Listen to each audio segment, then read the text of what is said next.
Today on the CTV News at 5, fire rips through a Southside home, why investigators are now treating it as suspicious. Plus, the Public Health Authority declares the E. coli outbreak at the center of Canada's largest ever meat recall officially over. And a time to reflect. Lethbridge's MLAs look back on 2012 and talk about their hopes for 2013.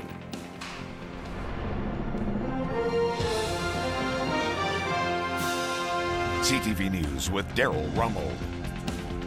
Good afternoon. Fire investigators are looking into the cause of a house fire in South Lethbridge. The blaze caused an estimated $150,000 in damage to a home along the 1200 block of 8th Avenue South. Firefighters were called to that place at around 11 Thursday night. One person was inside the home. He was helped out by a neighbor. His dog also managed to escape the burning house. Fire investigators say there is extensive heat and smoke damage throughout the house. They say the cause is suspicious and police are assisting with the investigation. There's a lot of smoke damage and heat damage that's throughout the house, throughout the entire house. Just a lot of black soot on the walls. The only thing I can say about it right now is that we are looking at a suspicious fire. We're not exactly sure how it started quite yet. Until we can go through the house a little bit more. That's what we're kind of listing it as right now. Friends say the man who lives at the house has a young daughter, but she wasn't staying there last night. The E. coli outbreak that sparked the largest meat recall in Canadian history is now officially over. That from Public Health Agency of Canada. 18 people got sick from eating tainted beef from the XL food plant near Brooks. But there haven't been any cases since mid-October. Meanwhile, it looks like JBS is closer to purchasing the Lakeside plant. The province has given the green light to purchase land needed to run the meat plant and the feedlot. This is day 18 of Teresa Spence's hunger strike in Ottawa. She's living off water and soup while trying to improve economic conditions on Canada's native reserves. While many are concerned about her health, she's not giving up. Craig Oliver reports. From her campsite on the Ottawa River, Chief Teresa Spence has a view of Parliament and the Prime Minister's office.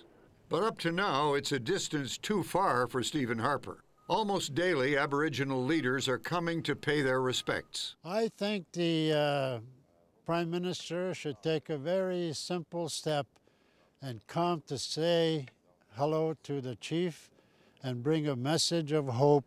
Spence, however, says she is not demanding a personal face-to-face with the Prime Minister. Just his agreement to attend a summit with the Crown and treaty chiefs. No, I don't have to be there as long as all the leaders are there, the national chief, the regional chief, and the tribal chiefs to be there. She continues to reject a meeting with Aboriginal Affairs Minister John Duncan. Those with her say Chief Spence, without any caloric intake, is beginning to lose weight. But they say she is determined not to back away from her stand. Is this worth dying for? I've been asked that a lot. Yes, it is. If this is my journey, the creative plan for me, then I'm going to go that journey. Here and there throughout the country, the Idle No More protests carry on throughout the holiday period. In the streets, round dances in shopping malls, and the disruption of highway traffic to back up their demands that their treaties be respected by the federal government. And it's Chief Teresa Spence who has become the face and the persona of their national campaign. Craig Oliver, CTV News, Ottawa. Construction on the Chinook Regional Hospital expansion will get into full swing next week, and that means visitors can expect some delays. Foundation work will start Monday, and that means temporary walkways will be used to gain access to the north side of the hospital. Motorists are advised to use the hospital parkade rather than the on-street parking. Health officials are advising patients and their families to leave at least 10 minutes earlier than they normally would to get to their appointments on time. Weather permitting, the disruption is expected to last about 8 weeks. As with any construction project, it creates a little bit of disruption. We're doing everything that we can to make it as quick as possible for people to get in, but with the trucks and excavation equipment coming on and off site, it will be more helpful if people can move into the parkade, use a parkade, and then use some of the temporary accesses that have been created.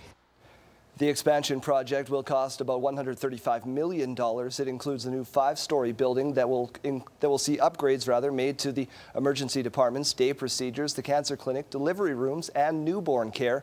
The new facilities will open in 2015.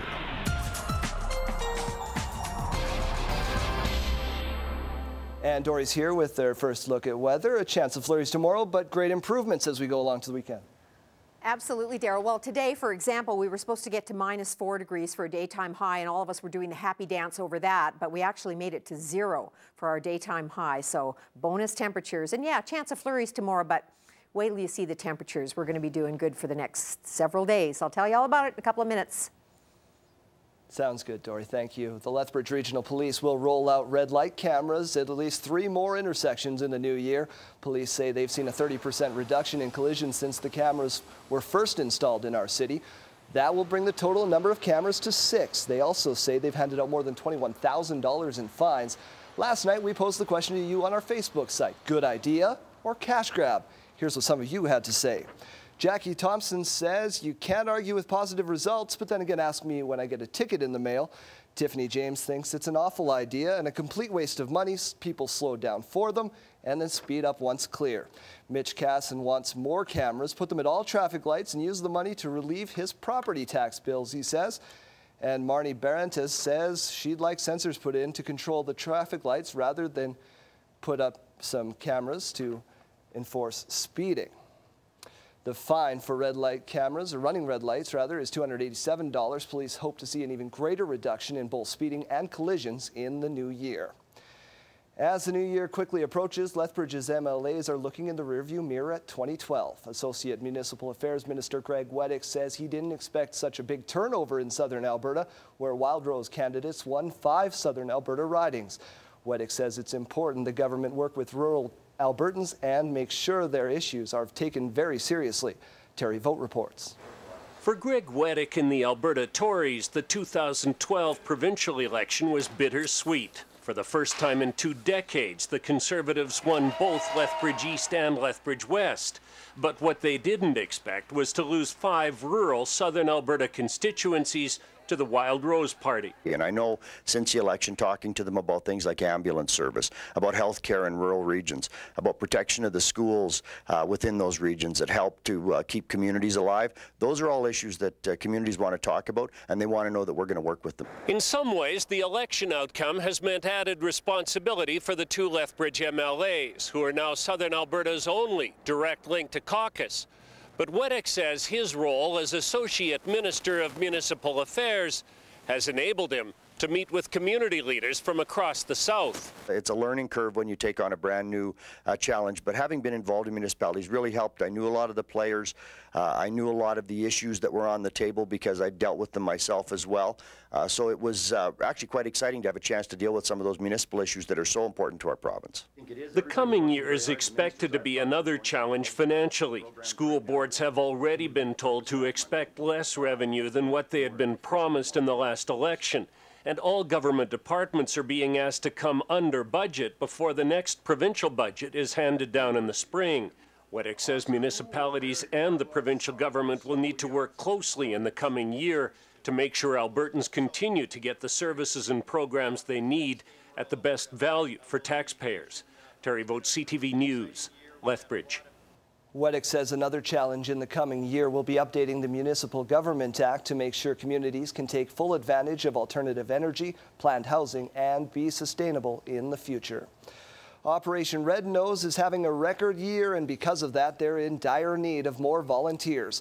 Last weekend, volunteers gave 324 rides with the help of 171 volunteers. That brings the total number of rides this year to nearly 1,200. The program is now in its 18th year, offering safe rides home for patrons and their vehicles. Donations go towards funding university athletes. Coordinator Sandy Slavin says they need a number of volunteers to keep up with the demand, especially on New Year's Eve. People come back on New Year's Eve and they just think that that's been a really great way to spend New Year's. It's been very worthwhile. It is a late, long night, but it really does feel like you're doing something for people in your community. To volunteer for Operation Red Nose, call Pronghorn Athletics at 403-329-2681. But please give them advance notice. They will need to run a driver's abstract and get background checks on all of their volunteers.